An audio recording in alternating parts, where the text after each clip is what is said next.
Welcome back, punters, to a review of the Randwick card on Saturday. Of course, John Walter joins us as normal. John, good morning. Good morning.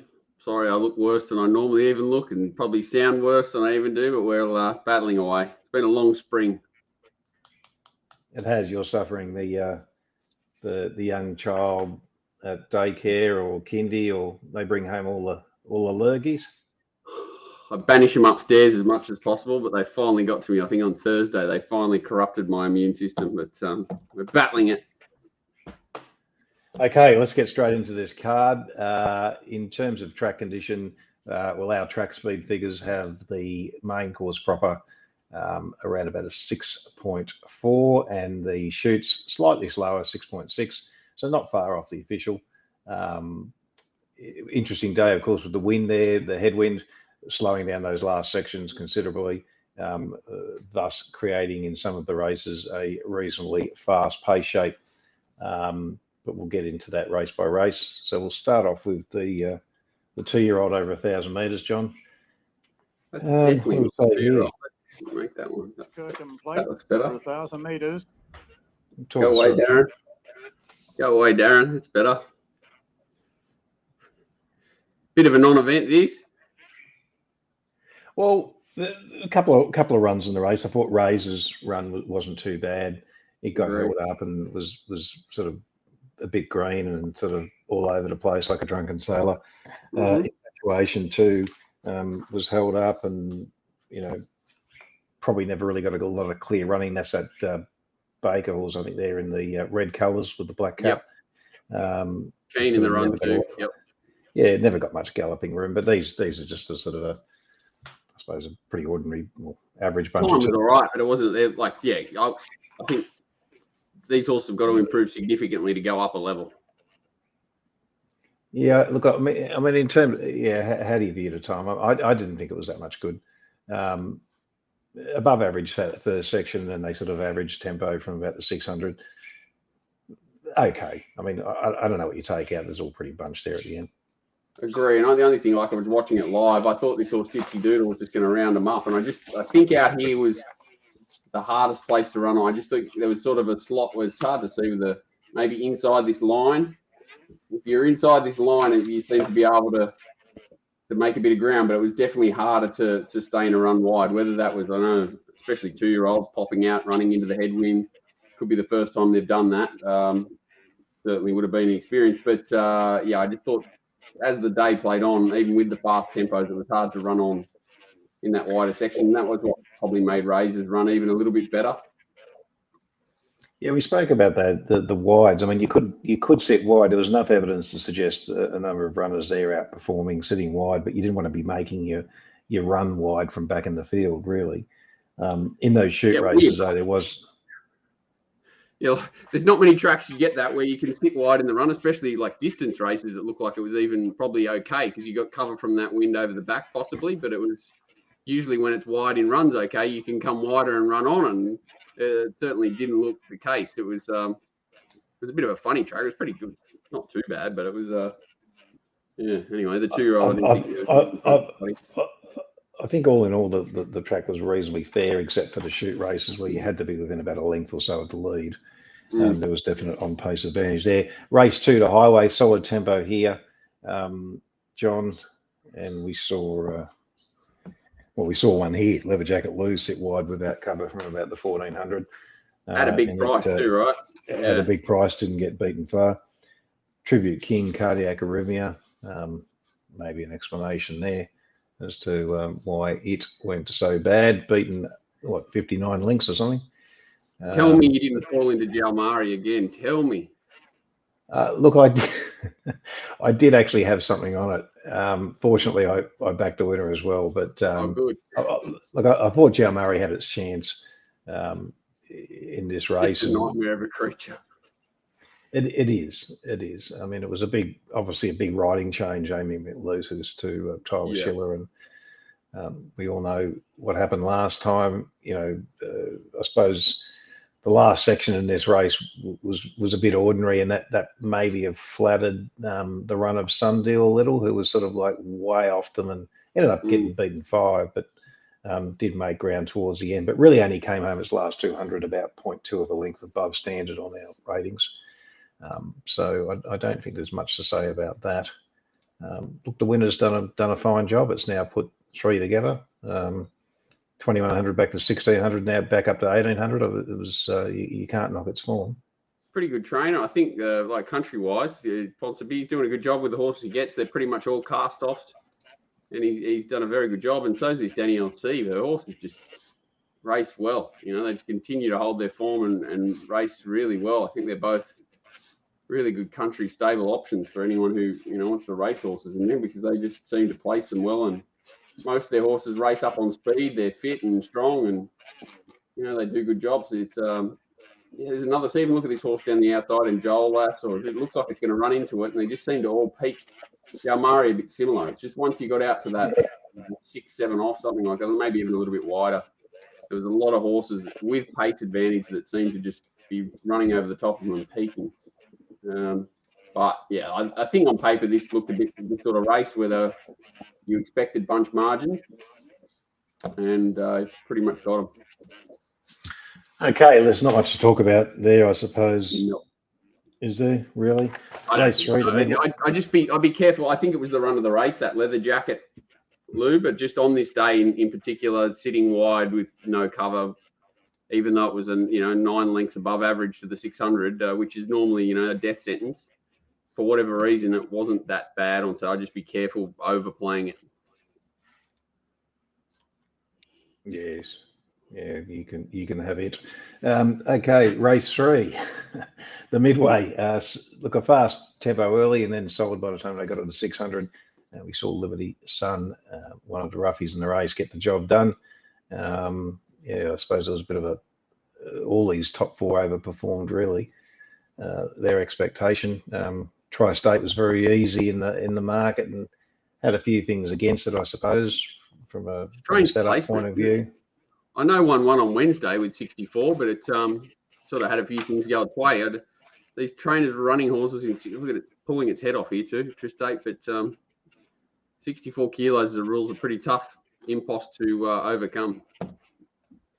I suppose in my mind, I had a bit of a doubt of it running a strong 1200, and especially with that weight.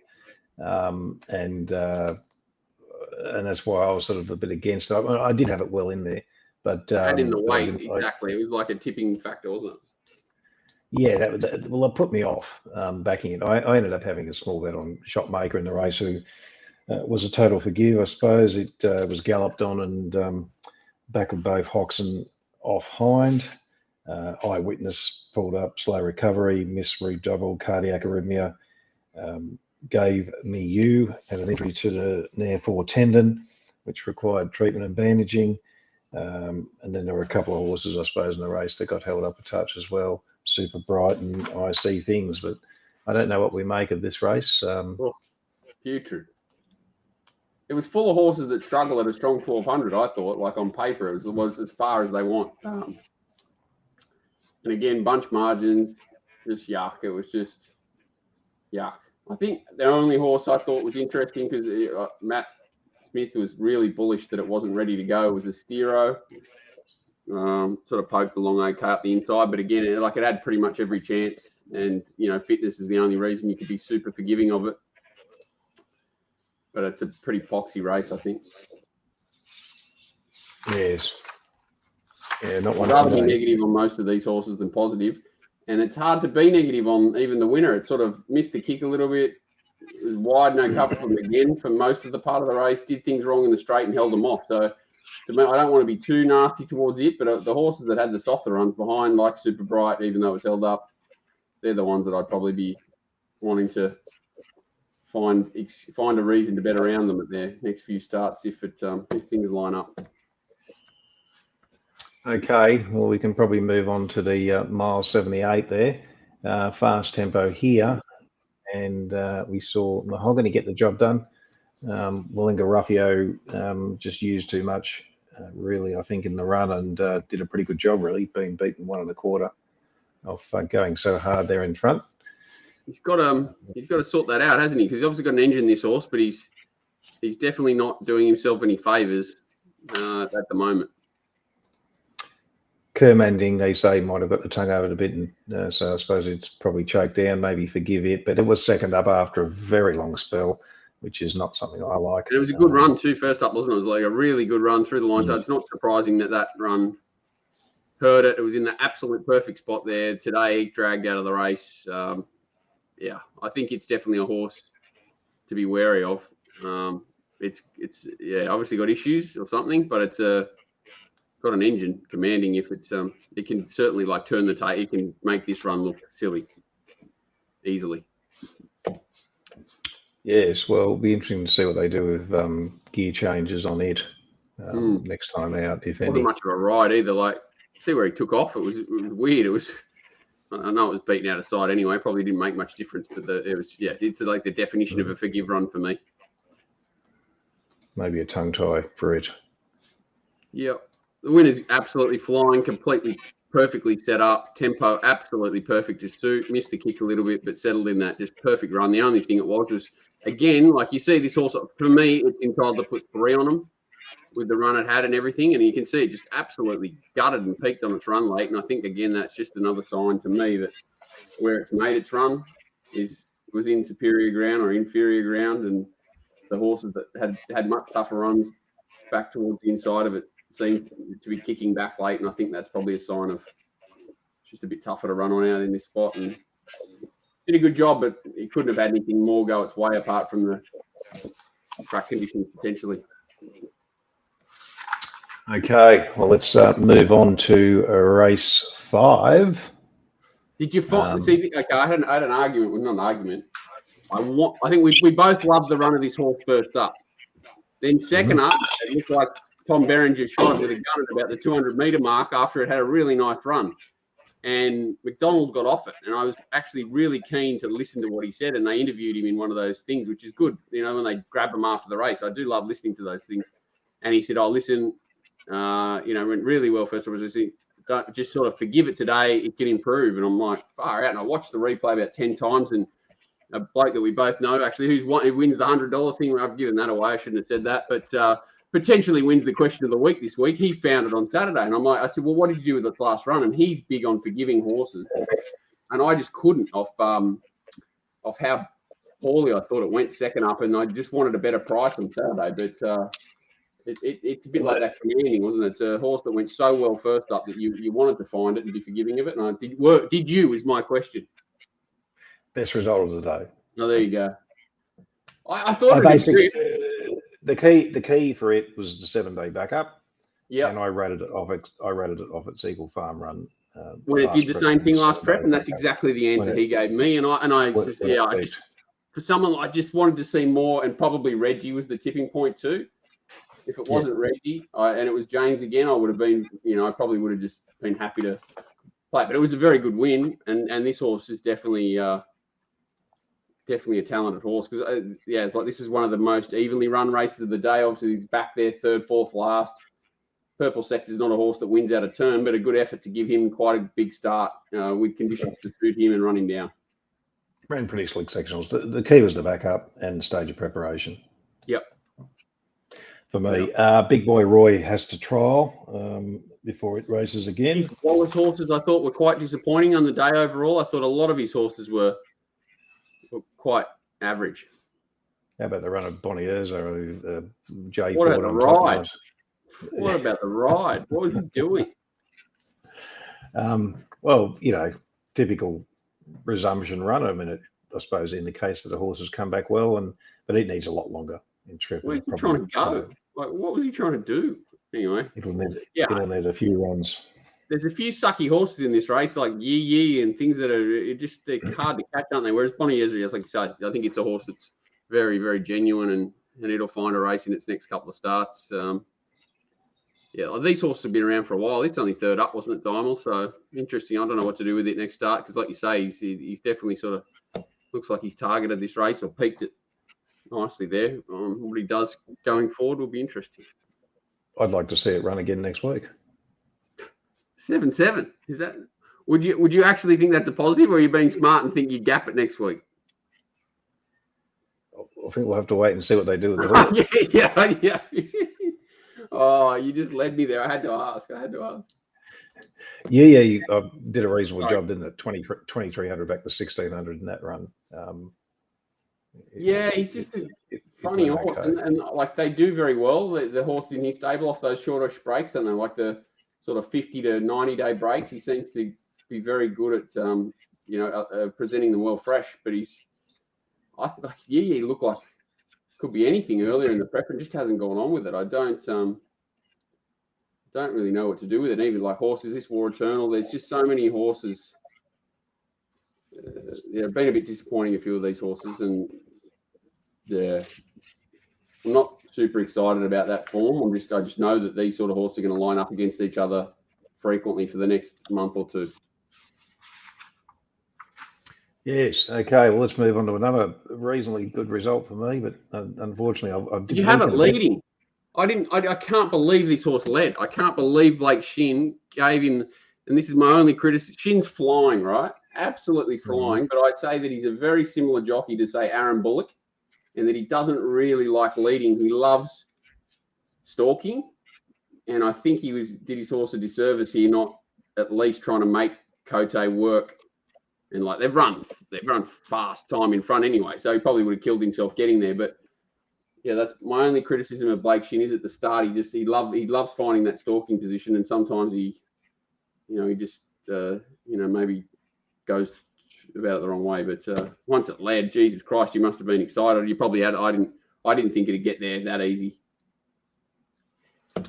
Look, I had it in a position where it sort of had to go forward. If you look at our map, or be cast. So yeah, I thought it'd be outside of Insurrection is where I thought it'd be, which I thought was which actually possibly wasn't a bad spot on Saturday anyway. But yeah, once it found the front, I was pretty happy here.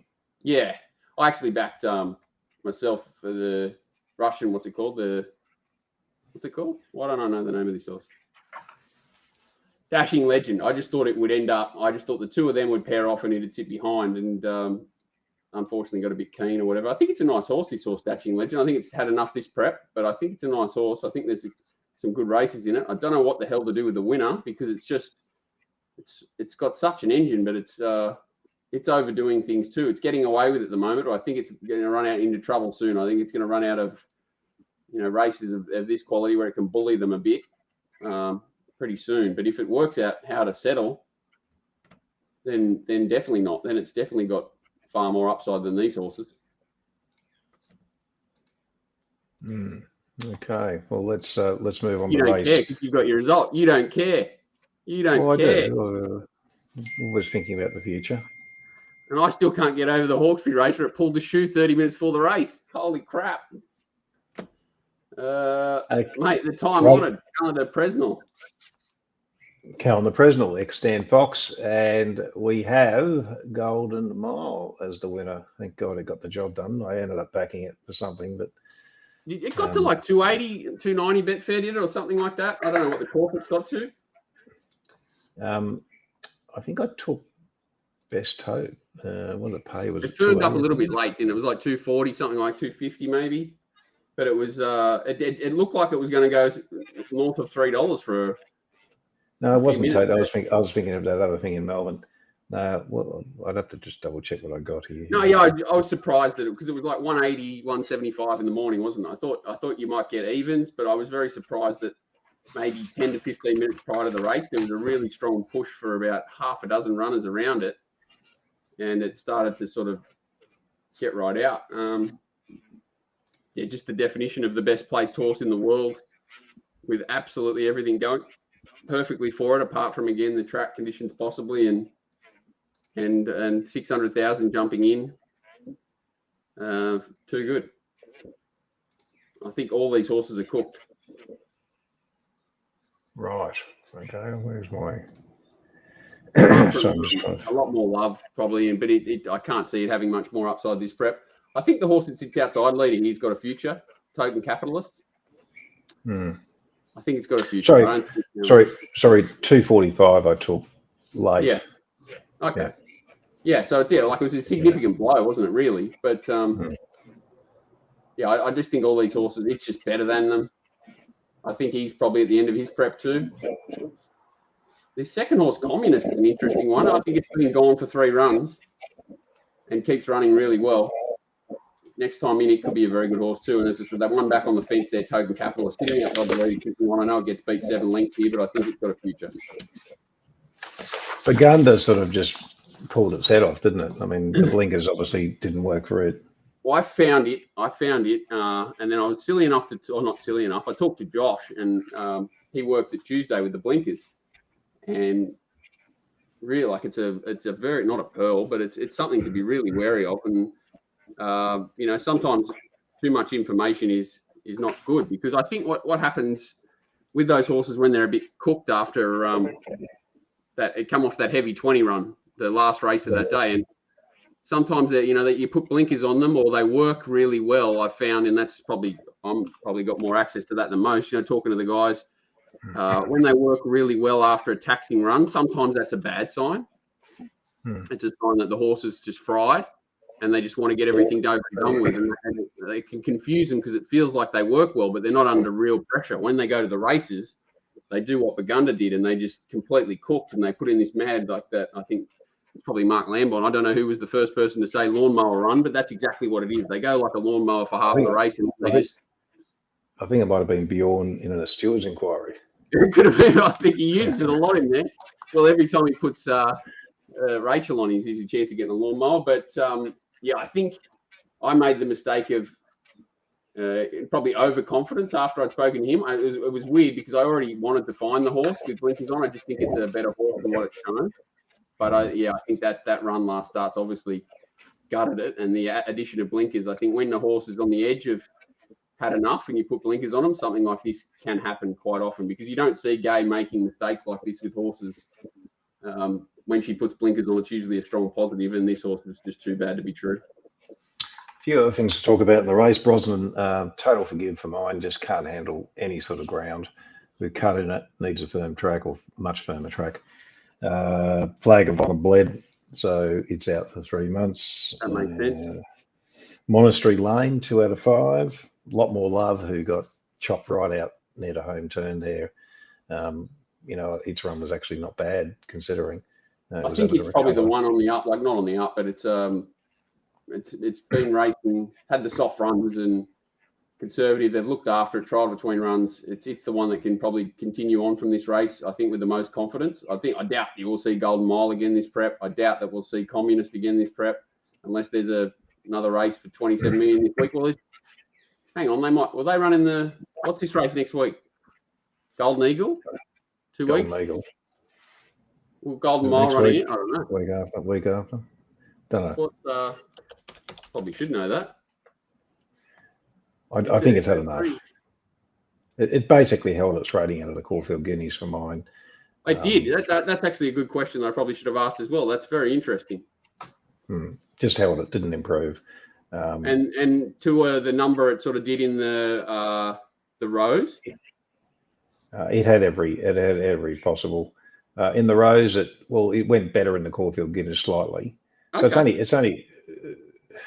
it's consistent rate. It's a very consistent rating horse for mine. Almost the last 4 runs. Well, the Golden Eagle's for 4-year-olds, so I'm a genius anyway there. But it's not in there. So okay. I think it had every possible chance to get the run. You couldn't have ridden it better. I mean, Hugh, when he got on the back of Blake on Communist, it was just, you were very happy with the ride. He couldn't have ridden it any better, and only just got the job done. And those two, were well clear of the others. It's. I was dirty with myself. It was easy for me to try and oppose it from the gate at $1.70, but once it sort of got to 60, I'm going, hang on. Hang on, I want to jump the fence. But I didn't. But I outsmarted myself, back for Gunda each way, and I was gone after 400 metres. I enjoyed it. Yeah, well, that's what happens in these races sometimes. I hate this horse. I never want to see it again. I hate it. Which one? This camel that wins this goddamn spring champion. It's done it to me 2 races in a row where I've been home for your life, and it's nutted me. Well, there's a bit to talk about here. I mean, the winner's actually done a reasonable job sitting wide, and our horse that we back, Prometto, was just. I think that run probably in hindsight, I erred there. I I was on the good prices, but Yeah. yeah, I think that brutal run the previous start in terms of the pace may have just taken it out of the horse. He said he thought he was the winner at the 500, and then it dropped out. So Anyway, it's I've not for got a spell. absolutely no idea, and then neither did he. What the heck happened? So yeah, you've got to be forgiving of it, haven't you? Because it was just too good a run last start. Maybe it just doesn't run the trip. Maybe it needs bone dry as well. Yeah, Renaissance Woman didn't get everything going its way. Got chopped out. Quinn got time for knocking it over, I think. She's extreme. I mean, what do you say about the ride? My God. What do you say about the race? That's right. It's very weird. All these, there's just not much. I'm not saying they're bad horses. There's just not much between these 3-year-olds, and we're getting some really competitive races. Like I thought Elliptical was really good because I just don't think, I'm still a bit skeptical that Fencing Run was perfect, and he definitely had to take off far earlier than he would have wanted to and put it in the race, especially it's only like coming off a soft run race. Then the other day, mile up to 2,000, not terrible setup, but it certainly wasn't set up to be super strong. I thought it did a really good job, just completely knocked up the last 50. That's what cost it the race. It wasn't, the winner did a good job. It's certainly not saying it didn't. As we said, it sat wide the whole way and kept coming, but it was Elliptical knocking up that won at the race. Exactly. I mean, that last 400 was 3.5 lengths below standard. Yeah. The last 200, 3.2 lengths below standard. You're right. I mean, Elliptical did sort of. I felt pretty good here though when I'm on these two horses for my dead set left and right nuggets. And then this stupid camel that sat 16 wide the whole way, you're just like, well, it can't win. These camels can't win. That camel can't win. What could win? Not me. Well, She's Extreme should have won easily, shouldn't it? Agree. But I didn't even see it. Like watching it live, yeah. And I definitely think. Well, did she go to the Oaks? Well, how does Glenn get these opportunities? Well. And Saturday was weird because there were enough riders there to probably not put him on. Mate, I'm not. Yeah, I don't know. I'm a Glenn fan, to be honest, and I think he's when he's on song, but which is important in these sorts of races. But I wouldn't imagine he'd be riding it in the VRC Oaks. I can't believe Rachel King's kept the ride on Renaissance Woman. Yeah, you'd have to say it's well and truly justified that She's Extreme should be favourite for the Oaks. I say it's $3.50 at the moment. What's Rachel doing wrong, John? I just don't think she's a top class rider. I just don't think she's even close. But she's ridden this horse 3 times and given it none really every start. I think one of our viewers is going to be very unhappy with you. Who's that, Danny? Saying that, yes. Yeah, well, he lives in Fantasyland. He's a good fella, but he lives in Fantasyland. He's the definition of someone with rose-coloured glasses when it comes to female riders. I just take them for riders. I don't care what brand they are, but she just doesn't. Yeah, she's solid. She's just a really good provincial rider for mine, I think. But whatever. Here's what it is. The winner. He goes to the Derby. I don't know what to. I don't know. Is he the horse to beat the Derby? You'd say he's probably got to be, hasn't he? Just from a 2,500 perspective, he just looks like he's just going to keep coming, doesn't he? I've never really liked the horse, but he's never in a race looked like he's going to stop yet. Has he? What about the blue horse from Saturday in Melbourne? But that was the 1,400 up to Pericles and yeah. Well, it was weird there. That third horse in that race is not going to go to the Derby. Is it Virtuous something? Which I was surprised about. Virtuous Circle, yeah. I was surprised it's not going to the Derby. I think the Derby's a bit deeper than the Oaks. And I think these two horses are certainly very, very serious players, Renaissance Woman and She's Extreme in the Oaks. Look, just from a jockey point of view, and certainly no opinion either way, this is just purely on numbers. Yeah. Rachel's on my scale about 4 pounds behind someone like a Bowman at the moment. And that doesn't mean, and 4 pounds is a lot when you consider what that does. And it's a lot in a Group 1. It's a lot. It's a lot in any race, but a set weights race, it's a lot. Yeah, but I mean, I'd have her alongside, Regan Bayless or something like that. And that's exactly where I'd have him, to be fair. So I think that's a pretty good. That's right, slotting her in somewhere there. Okay, let's. I don't want to watch this race either. I'm going. You can't go yet. Still work to do here.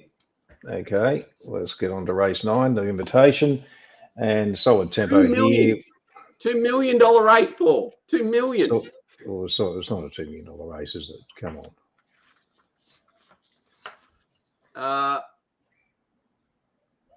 I dead set. No, I haven't watched this race again since. So you can talk about this race because I've only watched it once and it hurt me so much that I haven't been able to watch it again. So I'll watch it again now and see what I missed. Yeah. Well, I was on a horse here called Belle Passia at big odds. Got held up there and sort of perhaps a touch unlucky. Just watch that. It's a yellow cap there, John. Yeah, second last. Third last. No, sorry. Third last. But it was forward of that. Just watch it from here. Yeah, watch the race here. Look where it is there. Yes. Keep watching. Ends up third last. Well, there's a horse that we both like. I missed that horse in the last race in Melbourne. I think the horse that sits 54 wide here is a very good horse too. There we go, right up there on the speed. Well, close enough. Who's riding your horse? Still there. Yeah. Whoa, what happened there? Cannonballed Espiona a bit as well. Oh, it's the greatest myth of all, Espiona. I want it to run around every week. Me too. I just can't believe the prices it starts. Yeah. And this is the race to me. I thought the race was impossible on paper. I was silly enough to have the winner on top, and I didn't. Like I marked it $13 or $12 or something. So it wasn't as if I loved the horse. I just thought it was that sort of race because, a bit like you, there was such big holes at the top of the market. You know, Ice Bath, Forbidden Love, Espiona, that you wanted to find something around them. I just hated the race so much that I didn't play. Held up there. Yeah, this horse is absolutely flying. Never talk. Yeah, it is. Now I'm out. Now you're out. We'll keep watching. Yeah, actually, I think you're more entitled from behind the than me. You are far more entitled. I didn't even strike a blow. You should have backed the winner. So I feel better now that you got. Feel better. So we both got shafted together, and you lost money. So therefore, you're entitled to be angry, whereas I really am not because I'm an idiot. No, I'm not angry. I'm in this horse racing, right? No, but, of course it is. But you're entitled to be angry because you should have collected, whereas I didn't lose. It was a great bet. It was a great bet at 25 to 1. Sorry, yeah. You found that second horse too previously, like talking about it, that it can improve on a dry track. I think it's absolutely flying as well, and I still don't think that the Electric Girl. Yeah, but if it struck a dry track, it's flying, Electric Girl. Yeah.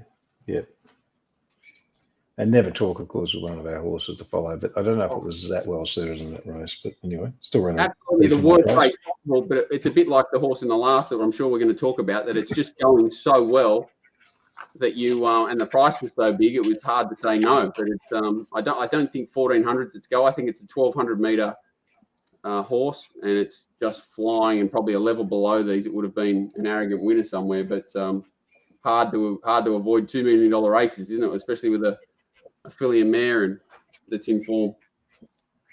Okay, let's get on to the last, the 1288 handicap, average tempo.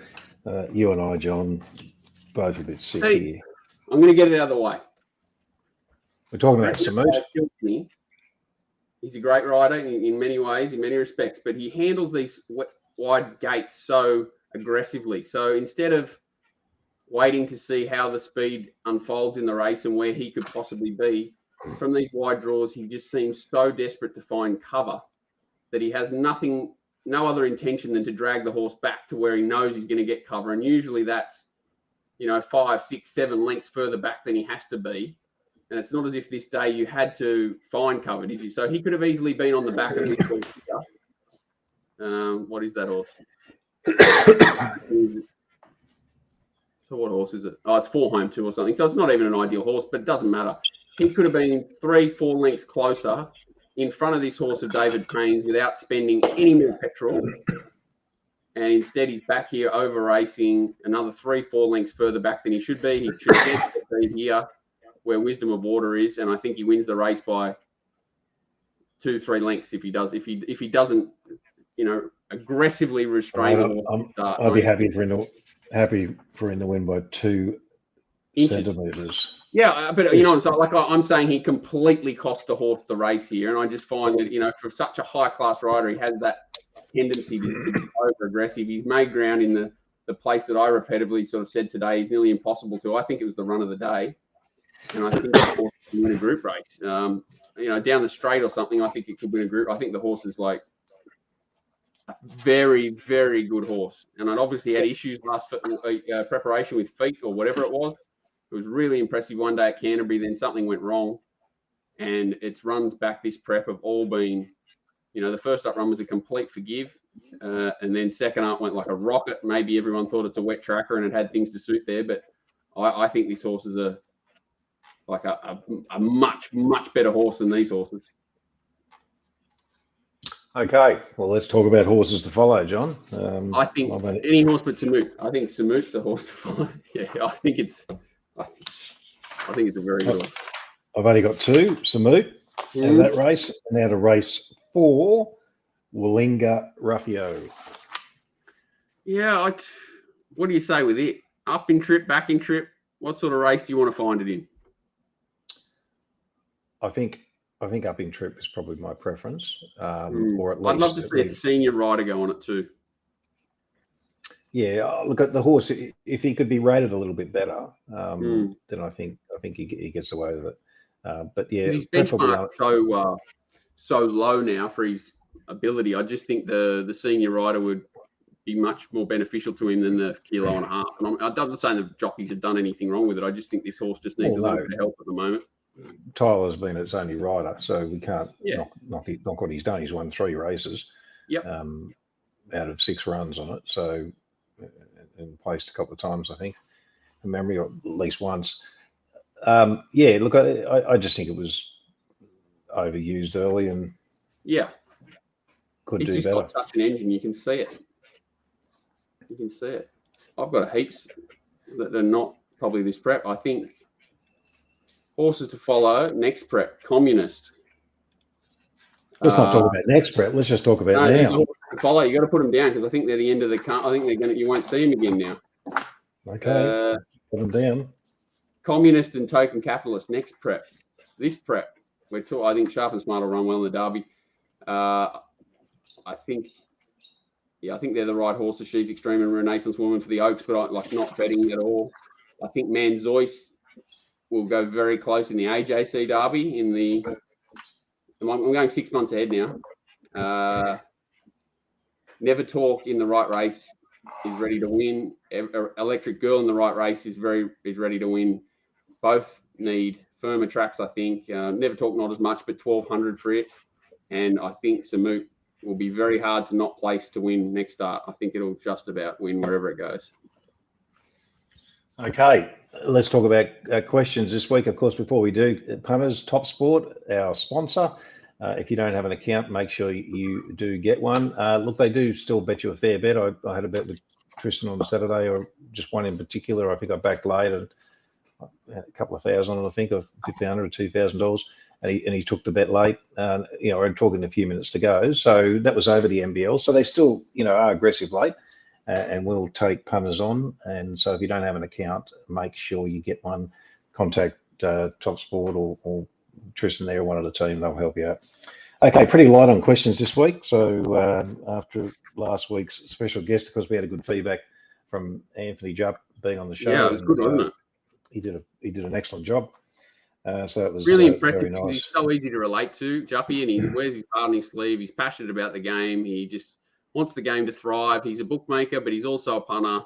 He's on, a lot of people always worried about themselves. He doesn't come off that way at all, and he was just really honest, wasn't he? It was a really good interview. It was indeed.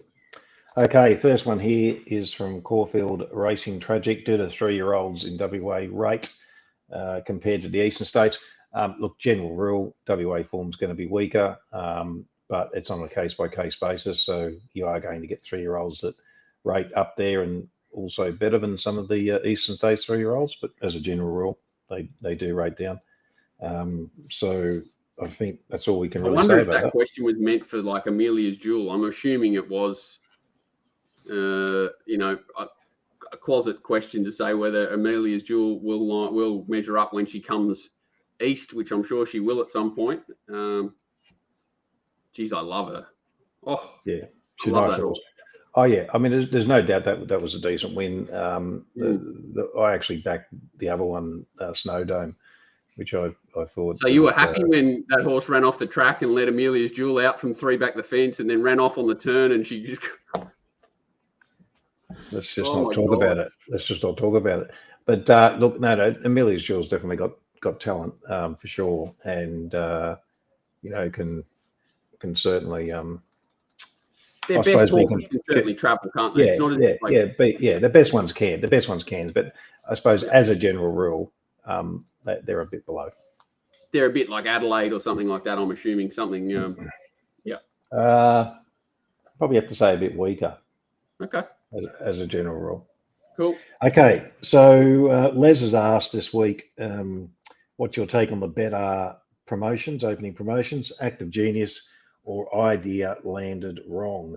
Certainly got their share of publicity and chat. Look, I mean, at the end of the day, they're running a corporate bookmaking business. They're trying to acquire customers. There's a cost for any business to acquire a customer. In their case, I think, I don't know what their liabilities are, but I'm guessing if it's cost them somewhere between $500 and $800 a customer, new customers, I think that's a reasonable cost. There would have been some other horses. I mean, I think anyone that didn't take advantage of the better promotion and have your 200 to 10 Animo, mathematically speaking,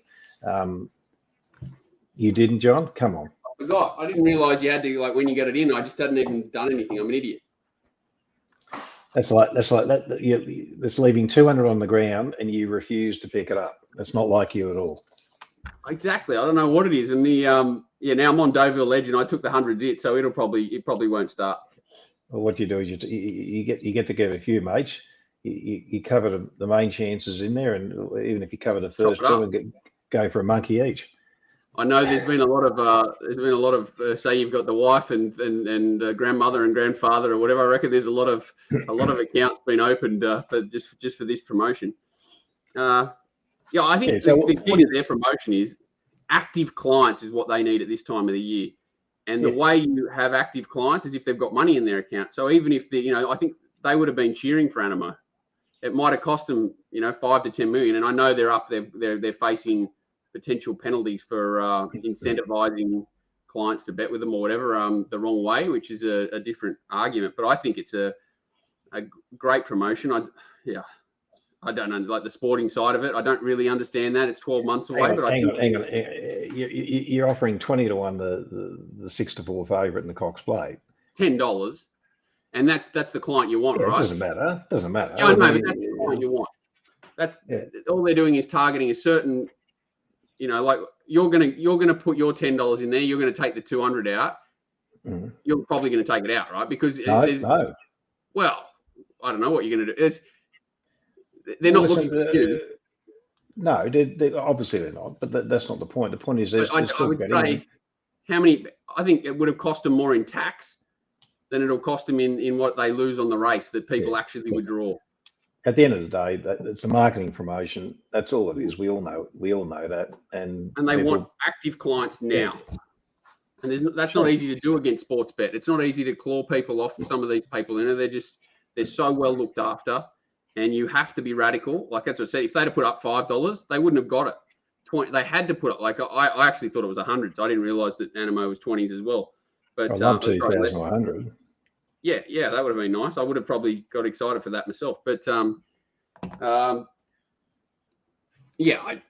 think it's very successful on paper. I just don't understand the hundreds about all the sporting teams and things like that as well, because it's an off season for those sports. I don't really understand why they've done that, but I think that the racing side of the promotion is very smart. Yeah. And the next question from David is, how many customers in your estimation took up the Animo offer in the Cox Plate? I've got no idea. How many do you think, John? I'd say between 50 and 100,000, or so 40 and 100,000 is how many people placed bets. How many of them on Animo? I'd say, at least half, probably more.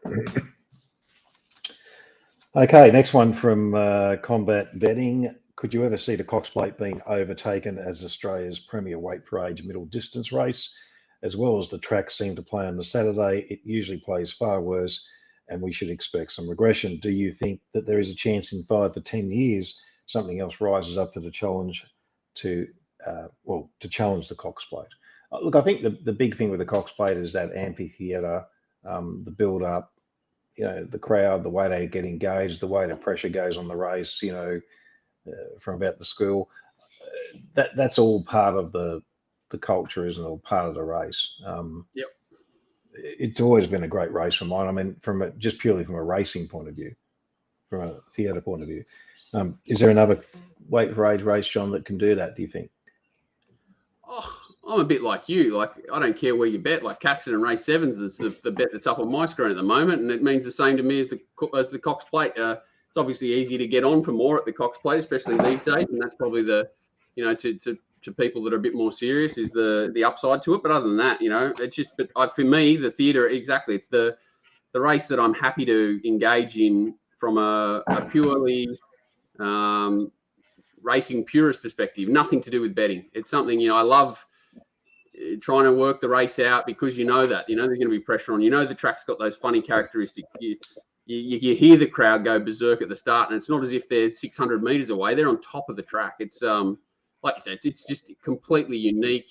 Hope they never change it. Do hope that they look at the Friday night meeting and maybe doing something with it, moving it somewhere else, putting the Manicato on the Saturday. I think that was successful. I think they were very lucky that the way it all unfolded, that track was not too chopped up the night before. They didn't hurt the track, and the track raced quite well. I think that was a bit of luck, really, for them. But that's the only change I'd make. And I don't know, like, who cares is my answer. Like, it's so good in what it is. If something comes and takes the glory away from it on its merit, they've done a good job, haven't they? Because it's such a good race, such a good spectacle. It's like you say, everything about the race is so pure.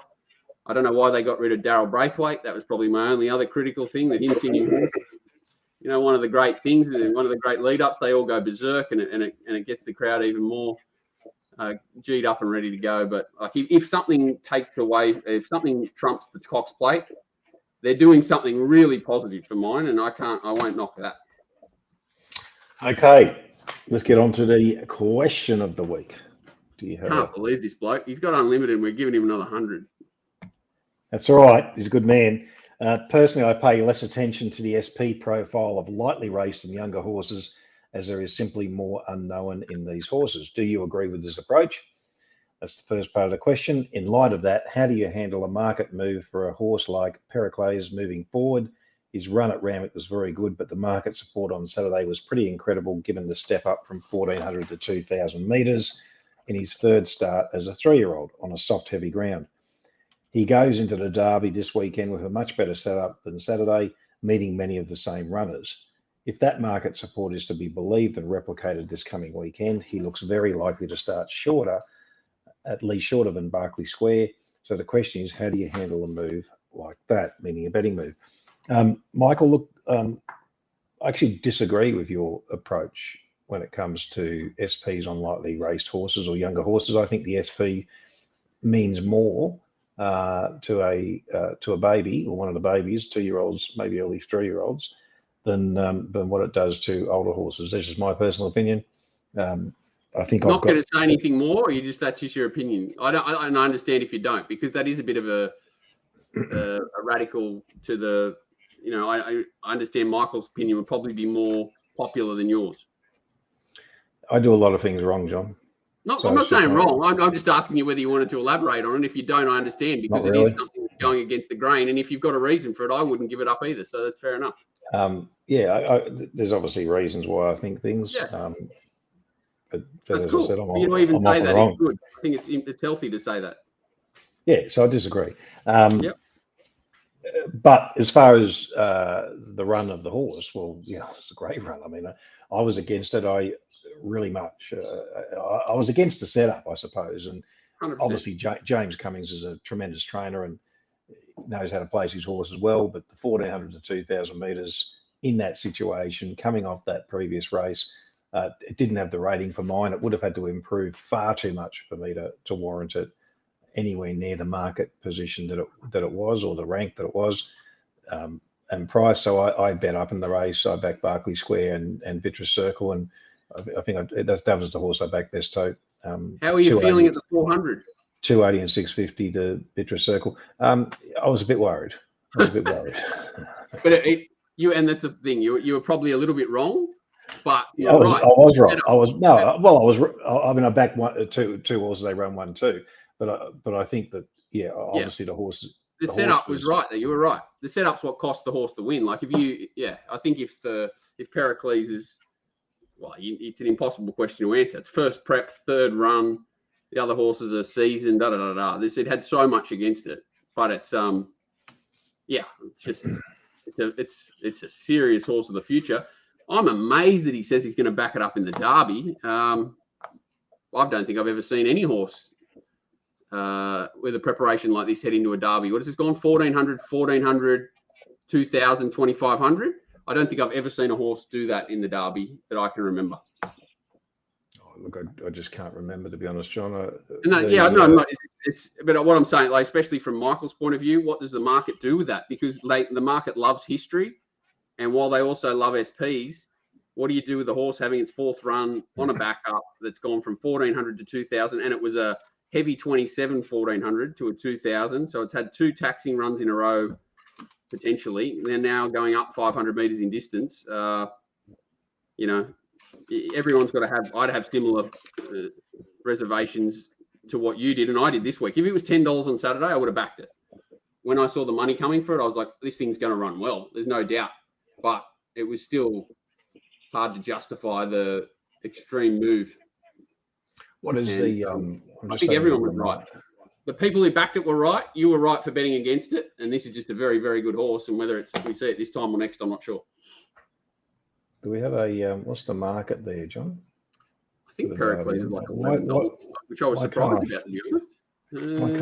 Why can't I find it? Yeah, they might have taken it down. So there maybe there's. Yeah, market seems to be down at the moment. There might be issues there, right? From what I saw last night, it was the Berkeley Square was favourite. The thing from Sydney was about 5-2 favourite. Then Berkeley. Then there was another horse. The thing Mr. Maestro was second favourite, I think.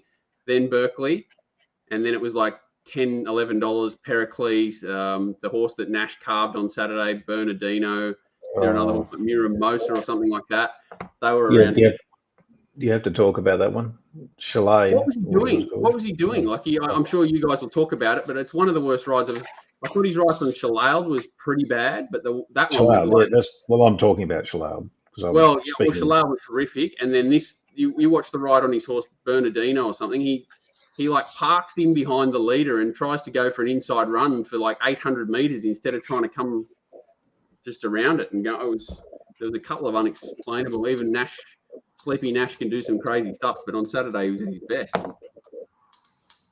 Good to see we've got a few notes from people about Uncle Bryn there winning the Sale Cup at juicy odds, and that was a good result. And I'm glad some people managed to follow up on that horse, because it really just incredible they bet that horse. Anyway, I didn't even see the race or whatever, but I do love when people give that sort of feedback, because it shows that not only they're not waiting for spoon-fed information, which is which is not the point of these sort of shows. It is to a certain degree. We want to help people and we want to be right about our opinions, but you also want them to sort of listen, take on board why we like things, and then apply it to other races potentially. And that sort of feedback, I think, is more important than, say, for argument's sake, we flum a winner and they're saying well done. I love it when they're using that information going forward and profiting from it. It's great. Indeed. Okay, guys, thanks for watching. I'll be back soon enough, I suppose, with the Melbourne review with Peter Lawrence. Of course, we've got a big week this week coming up with Rapid Fire on Thursday, heading into something for Cup Week next week. We'll do something for that, John, no doubt. See what we can do there. So thanks for watching. And cutters and everything. It's the longest week ever, isn't it? And I've decided to get sick. I've got to find more drugs. Thanks, guys. That's your game. See you guys. See ya.